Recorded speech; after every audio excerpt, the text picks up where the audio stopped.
The Broncos onto the field, ready to start their next drive. And let's face it, this drive is not going to have any bearing on this game, but it's kind of important for one reason, isn't it? It certainly is. You got to get points. And, okay, all right, I'm being facetious here, but you get points, you feel a little bit better about yourself as you move on to the next one.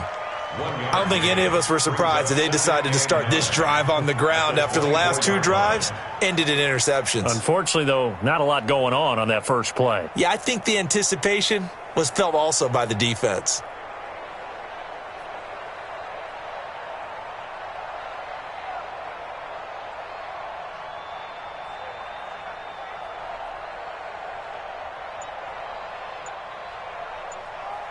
Here's 2nd and 9, just a yard on that last run. Nice, sweetheart.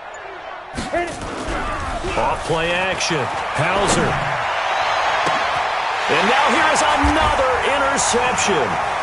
Picked up by Mike Hughes. And to the 40-yard line, that's where the return stops.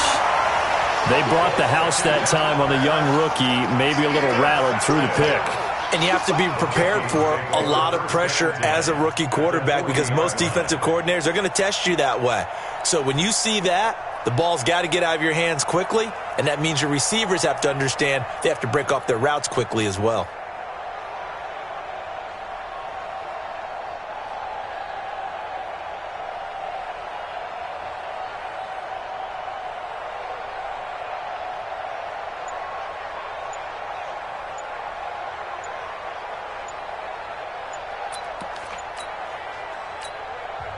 The Vikings going to signal for the first of their timeouts. That'll leave them with 2 remaining. We'll be back after this.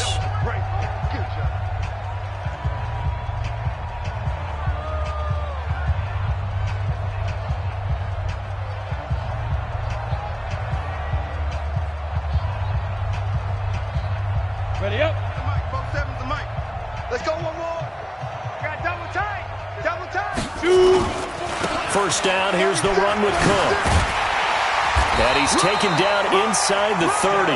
12 yards there, first down Vikings. Another example of this offense really having their way, Charles, and another big chunk play there on the ground. And when you look at the defense, they've got to do a much better job of wrapping up when they tackle. A lot of great opportunities continue to slip through their fingers, as do the runners. And he'll get about 4 as he's brought down at the 24. The run got 4. Now they deal with a 2nd and 6. Now Cook. And not much. Maybe a yard down to the 23. Bottom line, they want to keep this clock rolling, so they'll take that one right there. They just want to keep falling forward, and they want to put the onus on the big fellas up front in order to bring this one home. The Vikings on 3rd down. They've been good, 3 for 4 thus far. This will be 3rd and 5. Back to throw. Long. And a quick throw here, that's complete. And they'll get this down to the 10. 13 yards, and it keeps the drive moving. And looking to put this game on ice in the 4th quarter, but still not afraid to throw it as they show there. You want to play the game with confidence, and they have a guy who's in control right now. Their trigger guy, throwing it, they feel just as confident with him doing that as they would if they tried to run the ball and run the clock out. Hey, high 7. Long now on 1st and 10. And this will be caught. And the carnage continues. It's another touchdown. So another score there, and often you talk about the 3 phases of the game. Defense, offense, special teams. It's been a clean sweep in this one, hasn't it? It certainly has. They've been pretty dominant throughout this game. And privately, the head coach will add a 4th phase. That's the coaching. And he'll tell the ownership that as he tries to negotiate a new contract off of this win. They are looking strong here in the 4th quarter. Extra point by Marr, up and good. And that will extend this big lead.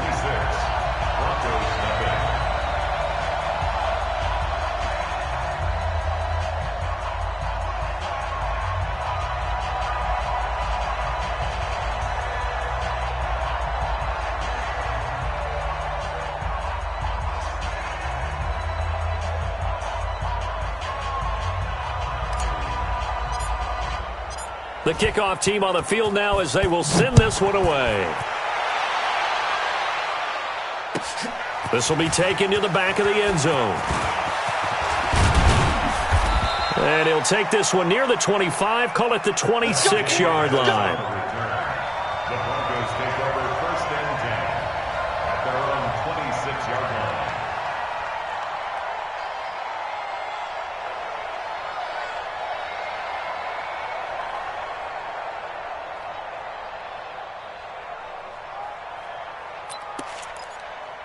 The Broncos onto the field, ready to start their next drive. And they've sort of lost their way, partner. How do they recalibrate and get this proverbial train back on track? Well, this is where leadership really comes into play. How's the head coach handling it? The offensive coordinator? Sometimes they just make a joke. All right, guys, had your fun? All right. Throw it out the window. Yeah, let's get back on track here. And sometimes that'll work just fine. I guess it's time now to lean on that leadership. Took just one play to move all the way to the 44 as they try again on 1st down. Quick throw, and it's caught by Gallup. And he'll be brought down right at the 45-yard line. So it's Bronco football as we get you reset here. And let's see what they've come up with offensively after having time to talk it over. Now left side, a completion to his tight end. And they'll get this just to the 47, 1-yard gain. That catch good for only a yard, and it'll be 3rd down. On 3rd down, Hauser, he's going to let it fly. And he took the contact as he was throwing it, and the ball drops incomplete. Another incompletion. You know, it's a wonder he's still moving around back there the number of times he's been sacked. Yeah, he's staying out there, isn't he? And you don't think about it much in a game like this, but he's showing incredible leadership. Still competing, still fighting, not taking himself out of a ball game that appears lost. Looking to throw. Hauser, nowhere to escape, and he goes down. Daniil Hunter and the Vikings, they have the football now in excellent field position. Now the Broncos are going to call the first of their timeouts. And they'll be disappointed to have to burn one there after giving up the 1st down. Line of scrimmage, the 37 on 1st and 10. 4 down. Check. They'll try the left side. Cotton, and he's going to get this inside the 30. It's a gain of 11 as the Vikings pick up the first. 30 base. Check. I'm going back to you. Back to the ground, this time Cook. They find some open field here. A big hitter there, a 1st down gain of 26 yards. Well, they probably don't need to run a play here, but you wonder if they're going to be able to resist on 1st and goal. They'll run for it with Cook.